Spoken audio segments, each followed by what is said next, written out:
Assalamualaikum warahmatullahi wabarakatuh. Perkenalkan, nama saya Khairul Tamami, NIM 1741008, Program Studi Sistem Informasi STMIK Widya Cipta Dharma, Samarinda. Kali ini saya akan membahas tentang seminar hasil dari judul Analisis Audit Sistem Informasi Idaman RT menggunakan COVID 5.0 domain DSS pada Disdukcapil Kukar di Kecamatan Muara Jawa. Di sini saya akan membahas langsung ke hasil penelitian.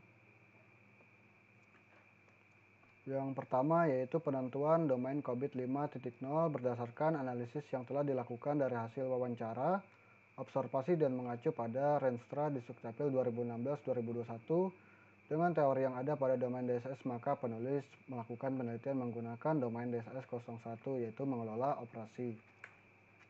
Yang kedua yaitu perhitungan sampel, di mana dari total 147 berdasarkan rumus Solpin mendapatkan 60 sampel. Yang ketiga ada hasil uji validitas, di mana di sini dinyatakan sudah valid semua. Yang keempat ada hasil uji reliabilitas yaitu kesimpulannya yaitu terdapat reliable.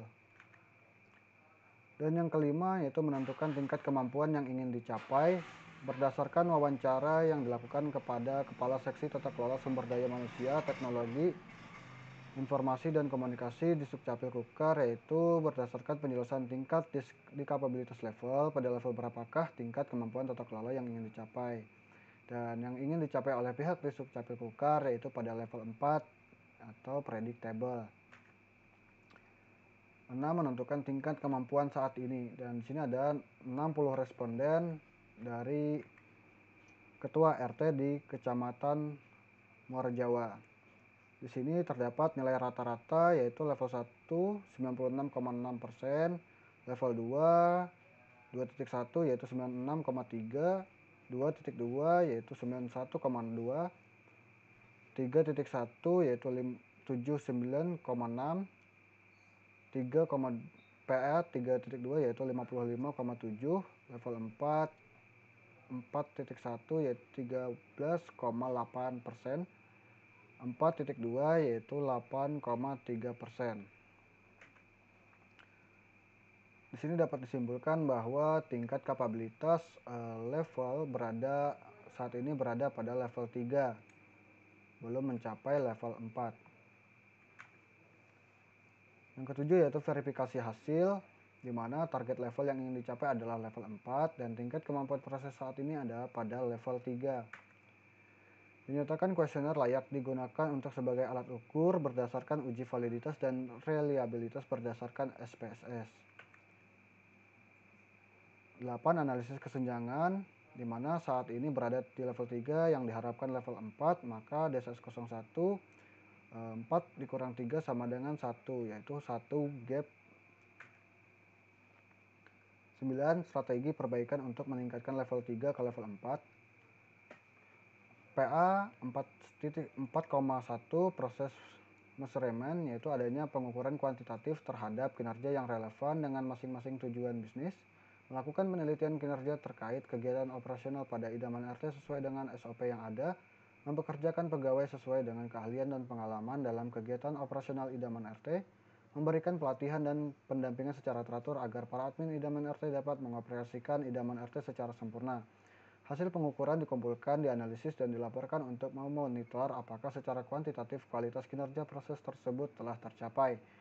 Proses atribut 4.2 yaitu proses kontrol, perlu adanya teknik analisis dan pengkontrolan terhadap implementasi idaman RT, perlu ditetapkan adanya batas kontrol untuk kinerja proses normal. Data pengukuran dianalisis untuk penyebab di luar proses normal, perlu adanya tingkat korektif untuk mengatasi masalah penyebab khusus. Perlu adanya penetapan batas kendali sebagaimana diperlukan mengikuti tindakan korektif dari di luar proses normal.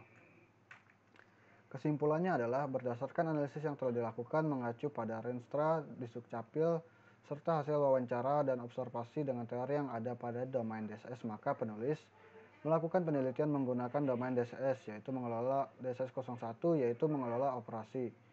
2. Tingkatan kemampuan yang ingin dicapai oleh organisasi adalah level 4. Pembuatan kuesioner berdasarkan acuan template self-assessment guide using COVID-5 yang sudah diuji validitas, reliabilitas, dan dinyatakan bahwa kuesioner tersebut valid dan reliable, sehingga bisa dipergunakan untuk sebagai bahan uji yang layak untuk digunakan. Yang keempat, penilaian kapabilitas proses tata kelola TI pada DSS01 berdasarkan framework COVID-5 pada organisasi diperoleh level 3 pada PA 3.1 dengan nilai 79,6% yaitu largely accepted, dan pada PA 3.2 dengan nilai 55,7% yaitu largely accepted, yang menandakan organisasi berada pada level 3. Berarti implementasi proses telah berjalan dan sebagian besar indikator untuk kapabilitas level 3 telah tercapai. Sedangkan level 4 PA 41 berada pada nilai 13,8% yaitu not achieved, sedangkan PA 4.2 berada pada nilai 8,3% yaitu not achieved, yang berarti level 4 sebagian besar belum terpenuhi. Yang kelima, kesenjangan yang didapat dari penilaian ini adalah satu gap. Usulan perbaikan berupa rekomendasi telah dirumuskan untuk meningkatkan kapabilitas proses DSS01 mulai dari level 3 menuju level 4 yang ingin dicapai. Terima kasih. Saya akhiri, wassalamualaikum warahmatullahi wabarakatuh.